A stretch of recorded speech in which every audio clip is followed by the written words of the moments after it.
Hello, how are we today? Lovely that you're tuning in. You might have seen the title, which is If You're Changing Careers After 40, right? Are you thinking about changing careers after 40? Maybe you didn't get it right, or maybe things have changed, which often does. For example, if you like had kids, priorities changed. A job you were once passionate about and used to work 12-hour days suddenly isn't as appealing anymore. By the way, you could be 30 or 40, but I've just put 40 down because, well, I'm over 40. So just sort of, and it's different, I think. You can change careers in different phases of your life. So priorities do change. 100% in my 20s, the way I worked and what I was willing to do and what I did is different to after I had kids, right? So don't feel bad if you're feeling like you need a career change or anything like that. I remember when I had when I first, I loved, I was so passionate about, this is before everyone believed in climate change, but I was passionate about like the environment and saving the world and all this sort of thing. I used to do massive days at the UN, and I loved it because I was around all these people from so many different countries, and I'd get in there at 8. I think I wouldn't leave till like 9, 10, 11, 12. Who knows if there was something on, but absolutely loved it though, right? But that type of lifestyle would not work when you get older and kids and priorities change. So this is all about changing career after 40. Let's say that you're ready to do that. So the first step to do is make a list of your strengths and skills, because chances are you have, well, most definitely you have like so many skills and life experiences and everything that has brought you to this day. So make a list down of what you're really good at, what you feel like you're an expert in, what life challenges and what things you've overcome. Maybe list down any obstacles that you had in life, and then how did you get past them, right? Because there's chances are, most definitely, there'll be someone who is back at that roadblock where you were. Okay, and then looking at what you enjoy, because it's really important. I mean, I have done this before and failed. That's what I'm telling you, is when you're like, that's a great business idea and I'm really freaking good at that and I can do that really well. And then you create a business or something, and then but you just like don't enjoy it. So the passion side, I think people don't, I mean, there's definitely a balance because you've got to have that market fit, but passion and what you enjoy, there's always going to be things in your business you don't enjoy, but it is actually quite, if we look at it like in blocks, like the enjoying part is an important part, especially if you're like a passion focused person or a soul focused person.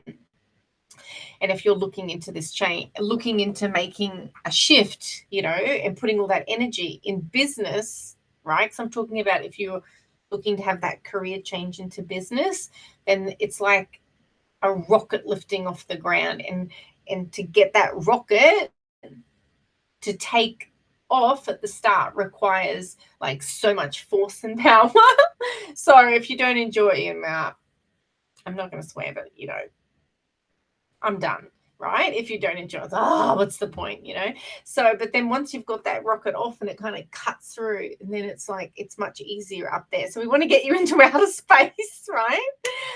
Okay, so all your strengths and skills, experiences, what you're an expert in, what challenges you've overcome, what do you enjoy, who do you love to work with and help.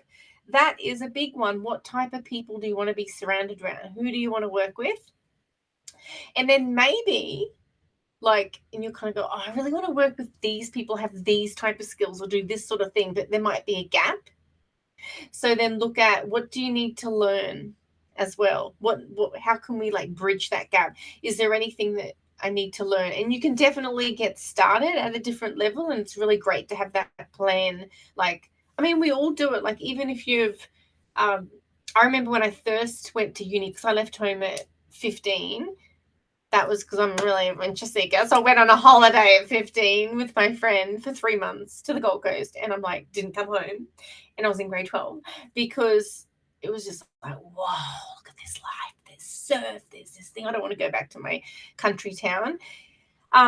Okay, digressing. So what did I get? So my point is I had lived on my own, and then I didn't get I still got an OP of, I can't remember what it was at that time, like maybe 9, whatever it was. So it was still good, but I didn't get into like the engineering science one that I think was much lower because, you know, I didn't have any parents and I was in grade 12. So I went into health science first. And then from that, I got good enough grade, like good enough results. And then I was able to move into the next one. So the reason why I'm telling you that story is that, just say you really want to work in this, but you don't have all the skills and things yet, you can be like, okay, but where can I start now? Okay, you can still start now.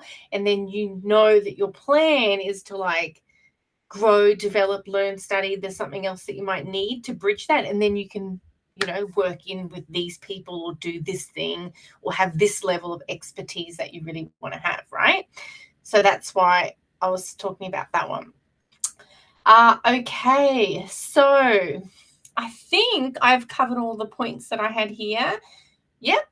And yeah, so, and also who you wanted to work with and help.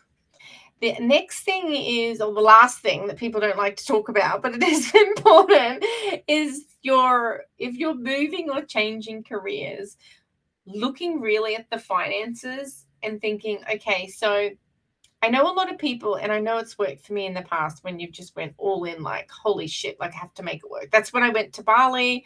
I did actually cushion it a bit because I had a contract. And then when that ended, I was like, okay, I need to figure out how to earn money online if I want to stay here and have this lifestyle with my kids. I need to figure it out. Like I was forced, like feet under the fuel.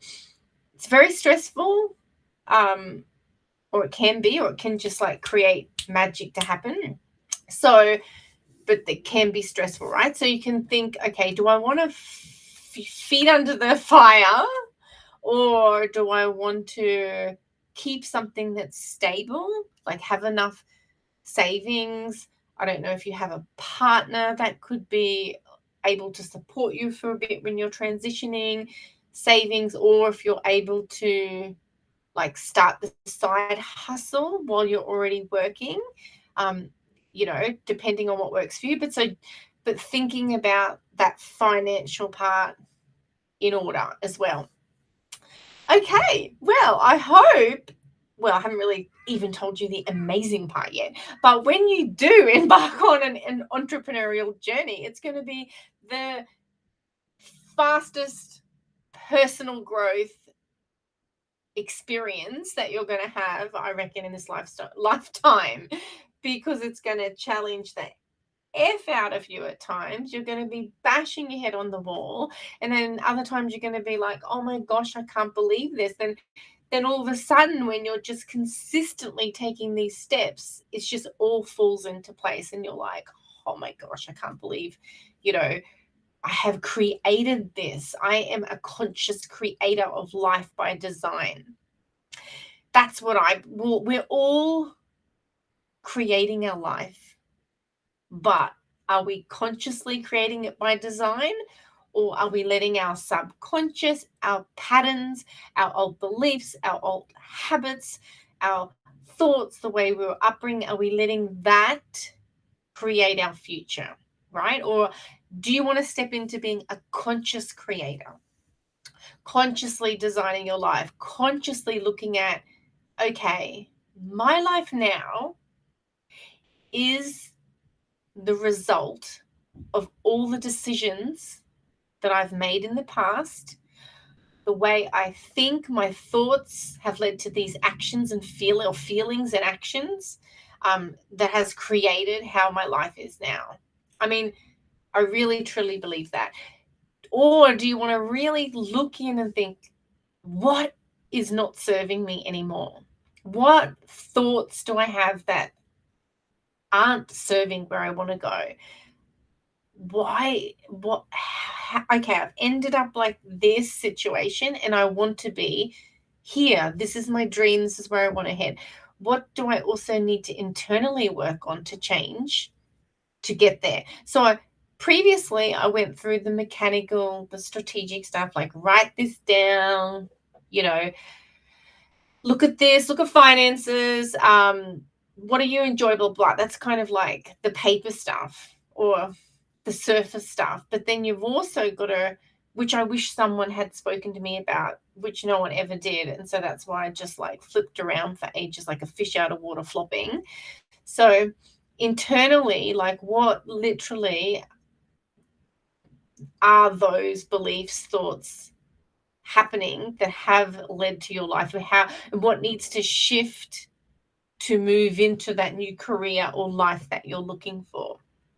Okay, so working on those two sides, and then all of a sudden you'll become you are an empowered conscious creator. Then you're basically, okay, you're taking control and of your situation, even though shit happens to everyone, right? And like things, lots of stuff flies around. I mean, I know so many successful people, they're dealing with the worst, you couldn't even imagine what could be happening. Like one of my mentors, like mum and dad died, in 1 year when she was growing a business, had to deal with all of this. A normal person might have, or not a normal person, but someone who's not consciously creating can be like, yes, because you are allowed to feel upset and sad and hurt and all that. Could have just, just crumbled. Whereas, that conscious creator dealing with pain and grief and still able to grow a business, that's powerful, right? And it doesn't happen by accident. It's like deliberate. So I hope you have gotten something. Let me know in the comments if you have enjoyed this video. If you are looking to change careers and step into a new future, if you're looking to be a conscious creator of your life, and especially let me know or reach out if you're looking to create that in an online business situation, like as in package up your services, your skills, your life experience as a consultant, educator, coach. Definitely reach out, because that's the area that I work in, where I help women craft together these signature packages and high ticket offers to make more money with fewer sales. And then we set up the digital assets and ecosystem, all that techie stuff that you're like, oh, I kind of don't even know where to start. We take care of that with you, so you can have a fully automated packages. So thank you for being here, and I wish you a wonderful evening, day, whatever time of day you're tuning in. Reach out to me, write in the messages, and I'd love to hear from you. And remember, smile, be conscious, create. And also I have some super awesome money mindset. Here they are. I stick them around my house. Oh, here we go. Oh, I stick these around my house. So if you would like some of these, which we have them all around, and my kids call them these life-changing things, just to really start to embed the mindset and remind yourself consistently. They're like Post-it notes, but pretty ones. My business allows me to live the life I desire as the universe conspires to create that of which I desire. This is one. I have like 10 or something around. So if you'd like these, reach out, because I have them and I love them and they're beautiful and they're full of joy and passion and sparkles and goodness. Otherwise, yes, lovely being here and seeing you, and have a great day. Bye.